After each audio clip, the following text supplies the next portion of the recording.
Merci, Monsieur le Président.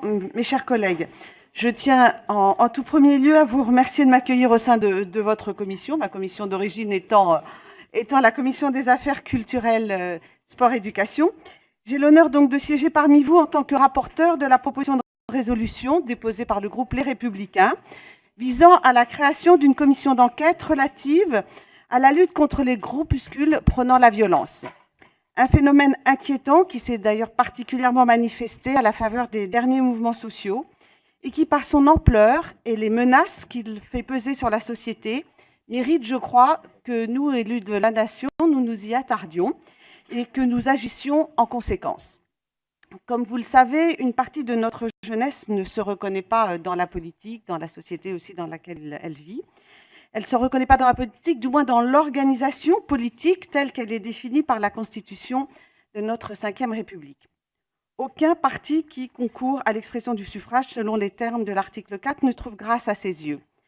Cette jeunesse rejette l'État, ses institutions et toute forme d'autorité qui s'y rapporte.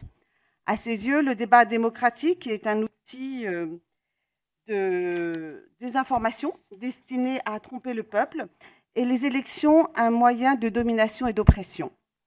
Cette jeunesse ultra-politisée n'a qu'un seul recours pour parvenir à ses fins, la violence. Une violence que justifie, selon elle, ses buts politiques, abattre l'État capitaliste et parfois, pour certains, faire rempart à l'immigration. Par violence, je ne veux pas uniquement parler d'attaques contre les symboles de la mondialisation ou du multiculturalisme, mais aussi contre des personnes, policiers et gendarmes en tête. Pour bon nombre d'activistes, et notamment issus de l'ultra-gauche, l'hypothèse de tuer des policiers est même parfaitement assumée. Chacun garde en mémoire ces images de policiers s'extrayant de leur voiture incendiée par des militants antifascistes le 18 mai 2016 à Paris. Loin d'être un fait isolé, cette agression illustre au contraire la détermination et le jusqu'au-boutisme qui animent ces groupuscules.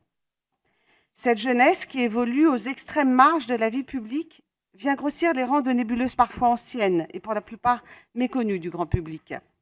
Elle se dénomme anarchiste, antifa, mili, génération ingouvernable pour l'ultra-gauche, génération identitaire, bastion social, troisième voie, œuvre française pour l'ultra-droite. Certaines ont été dissoutes pour mieux réapparaître sous d'autres formes, qui sont rarement d'ailleurs évidemment des formes officielles. Leurs militants se déploient sur Internet et les réseaux sociaux pour diffuser leurs mots d'ordre violents. Ils se singularisent par un vocabulaire et des codes qui n'appartiennent qu'à eux et qui s'inspirent souvent d'une littérature datée et érudite. Combien sont-ils? Difficile à dire avec précision. 2000 activistes de part et d'autre, c'est le chiffre qui revient le plus souvent. Mais il est impensable de devoir se résigner pour nous à voir ces groupuscules commettre, lors de chaque manifestation ou mouvement social, des dégradations toujours plus violentes. Les conséquences sur l'ordre républicain, mais aussi sur l'image de la capitale à l'étranger, bien souvent car c'est à Paris que cela a lieu, sans parler bien sûr de l'impact sur les commerces placés sur les axes concernés par ces différentes manifestations. Les très graves débordements survenus lors du défilé du 1er mai à Paris sont d'ailleurs là pour rappeler la montée en puissance de ces groupuscules.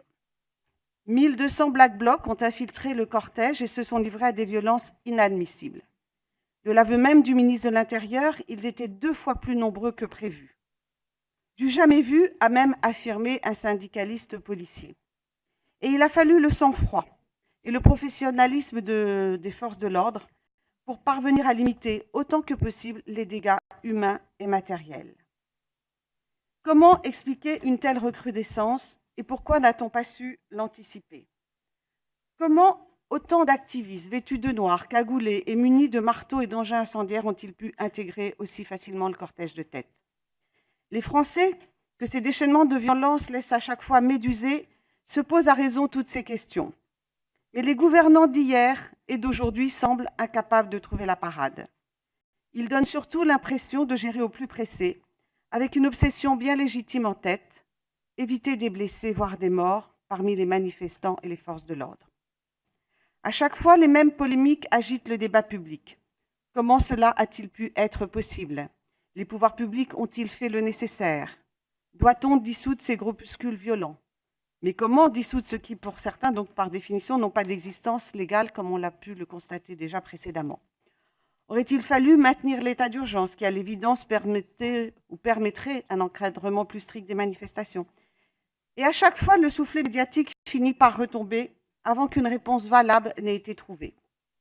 L'enjeu de cette commission d'enquête est précisément de répondre à toutes ces interrogations. Un travail qui doit, à mes yeux, éviter plusieurs écueils. D'abord, notre rôle n'est pas de nous substituer à la justice dans l'établissement des faits survenus le 1er mai ou lors de tout événement violent récent. Les procédures judiciaires en cours doivent aller à leur terme sans que le Parlement n'interfère d'une quelconque manière que ce soit. De plus, cette commission d'enquête ne doit pas se borner aux questions du maintien de l'ordre. Des dizaines de rapports existent déjà sur le sujet.